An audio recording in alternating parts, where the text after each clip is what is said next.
Okay, so well, actually, funnily enough, we're going to move on now to our Muppets of the month. We both have people who we think, or groups who we think have been Muppet-like this month, uh, and Flint Castle is not one of them, isn't that? So there is more Muppetry out there. First of all, would you like to tell me about your Muppet of the month from? Is it Northamptonshire? I'm getting confused. Is it Northampton or Yeah, Northamptonshire? it is Northampton County Council. Okay. Northampton County Council yesterday, sorry, the day before yesterday, basically announced that they were going to extend the opening hours of the county archive. Oh. Fabulous. Oh. Except that the extended hours, they were going to charge individual researchers £31.50 an hour to actually be there. Oh. Yeah. Would you get free photocopying? No. I don't know. It Probably doesn't. not. It didn't actually say. Probably not. Probably No. not. No. Basically, they're restricting free opening to one Saturday a month in the summer and 3 mornings a week. If you want to visit outside those times, you pay £31.50 an hour. Okay. Which is pretty much unprecedented certainly in public archives. And we're going to remember this is the county archive. This is the public archive that should be accessible to everybody. To the public. To the public, even, yes. Indeed. Yes.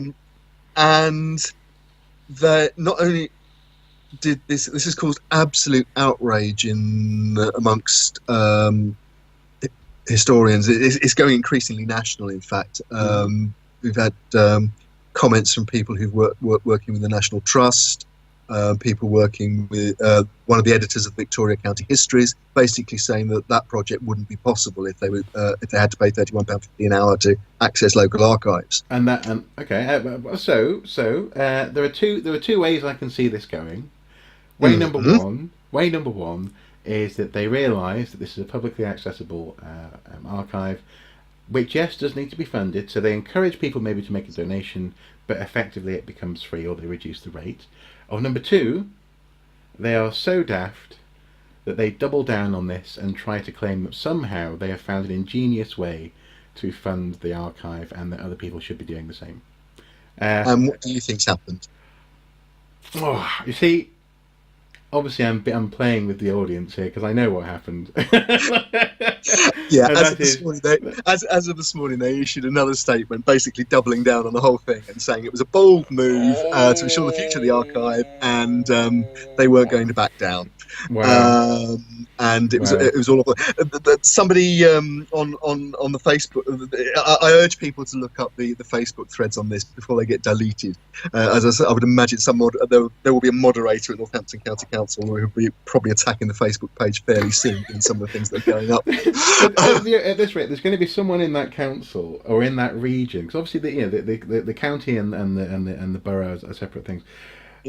But given that you've had in that area Second Car, Eleanor Cross, you've now got this thing. They're just going to burn all history, so it will stop being a hassle, because either they just keep on falling into holes. I mean, yeah. It's we talked about whack-a-mole earlier on with the satirically named History Channel.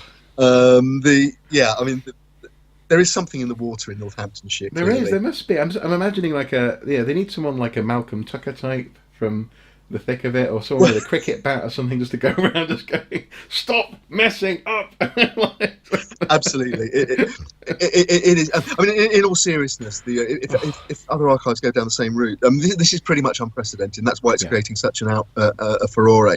Other archives charge. If the British Museum, library did it. Sorry. In terms of access, I know obviously there is control in terms of access, but it could become a model in that sense, and that would be horrible. Yeah, absolutely. Well, I mean, somebody was quoting, and again, I'm only going on the figures that have been published, so I'm willing to be corrected on this. But for example, private archive like Chatsworth Archive costs £25 a day. Yeah. They're talking about £31.50 an hour. Yeah. Which Chatsworth, is just Chatsworth is Chatsworth has a more focused need to monetize everything it has, if you see what I mean. Indeed. So in that sense, Chatsworth should be the £35 an hour, if anything. You'd think so. And it's not. Yeah. No, I mean it's and you know, and there are restrictions on when you can order documents, all sorts of other things. So you know, the whole thing is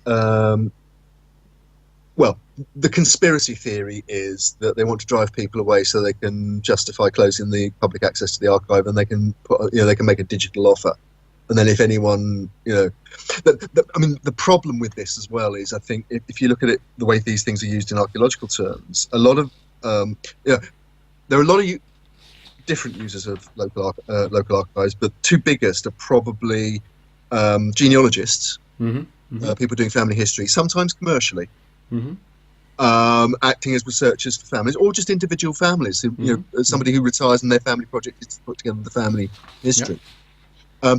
Or it's archaeologists doing desktop studies, often again for commercial developers. Now, commercial developer would simply absorb a cost like that into they have to do it for planning, get planning permission, so it becomes a cost they absorb, and they don't care. They'll get their planning permission and make their profit in the end, and thank you very much. So, you know, this is. It's hurting the local people. In that sense. It's hurting the local people, and it's profoundly undemocratic. Yeah, I think that's the thing. And it's obviously you said genealogists, but also, you know, I'm sure near you must have some local historians who do, you know, little publications which we don't, are only possible. You know, yeah.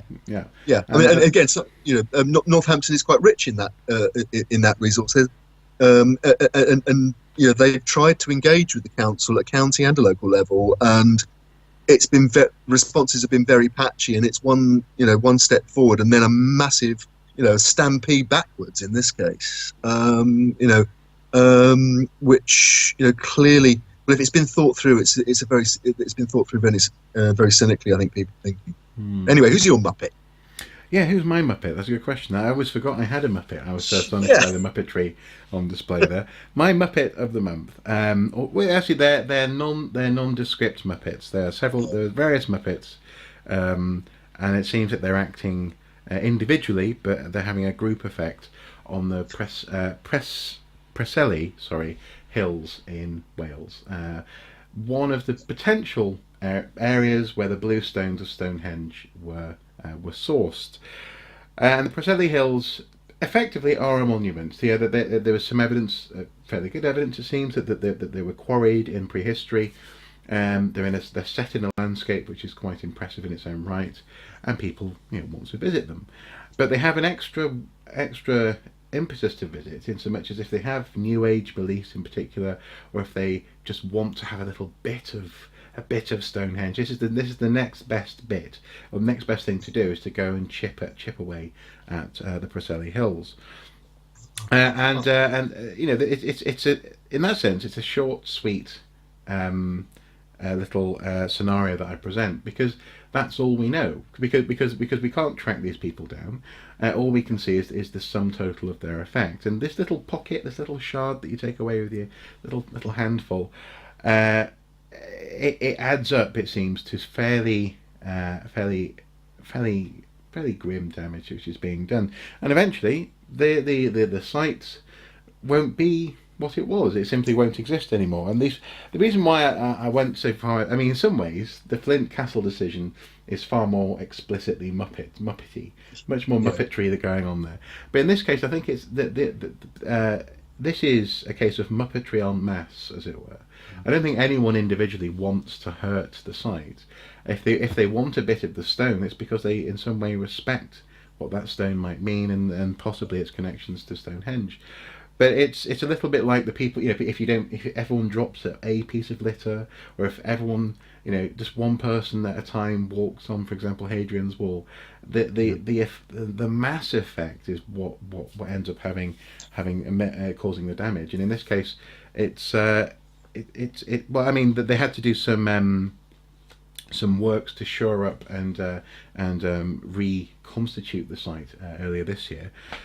And I suppose, yeah, it's yeah, my Muppet isn't, or my Muppetry, I'm not really saying it with much glee or joy, really, because I don't really think anyone wants to be doing this. But sadly, they are being Muppets. It's interesting. It happens to be about again, it's a piece of landscape. There have been similar issues around the building of cairns, particularly memorial cairns in high places, in places like the Peaks and the Highlands and so on. I think the National Trust have become And quite. this is, just to clarify, this is where people individually carry a stone up and put it on and add to the cairn, don't they? Yeah. That's right. Yes. Yeah. Yeah. And that's been causing conservation issues for people like the National Trust and so on. So it's almost like this sort of killing with kindness. I think this whole issue around New Age beliefs. I remember the first time I visited Wayland Smithy on the Ridgeway in Oxfordshire, and one of the striking things about that there wasn't any evidence that people were chipping away at the stones, but some of the shrubbery around was hung with quite a large number, actually, of Native American style dream charms, dream rings, dream catchers. I actually saw similar stuff in the approach to a stone circle in Northern Ireland at the beginning of the month, actually. A place called Ballino Stone Circle, or Ballino Stone Circle, where people were attaching tinsel, dream catchers, little fairy sort of memorabilia, this kind of thing. And but are you saying that essentially that ends up having some? I mean, in that case, for me, it certainly had an effect on the feel of the site. Go on, sorry. No, but are you saying? Are you talking about sort of an environmental impact kind of thing? I actually found it intriguing, and actually it added to the mystery of the place for me. It wasn't intrusive. It was simply, you walk into a cathedral or a church and you see, if something like Durham Cathedral, you'll have, Norman architecture, maybe a Gothic side chapel, and a piece of modern art that's been commissioned for a new stained glass window. Canterbury Cathedral is famous for both its medieval glass, but also a glass window by Marc Chagall. So in a sense, these places, and particularly these spiritual places, places that people relate to, people do form their own relationships with them, and they're not necessarily destructive. I think the issue comes when there is damage done. That's absolutely. But also, what's interesting here, because I was tempted there to say, well, in that case, perhaps people should look to add rather than take away. But then there's an issue where, for example, the Preseli Hills, I don't want to be blamed for people stapling, or whatever, So it's all about respecting the monument, and I think, as you say, there are ways for people to interact in a passive way, and in that sense, leaving behind some tinsel on a tree in the approach to a stone circle is relatively passive. You could call it littering, but we'll be charitable. But no, it's just it's one of those things. But as you say, it is in that sense killing with kindness. People seemingly love the site, but it's also slowly killing it, and it's a shame.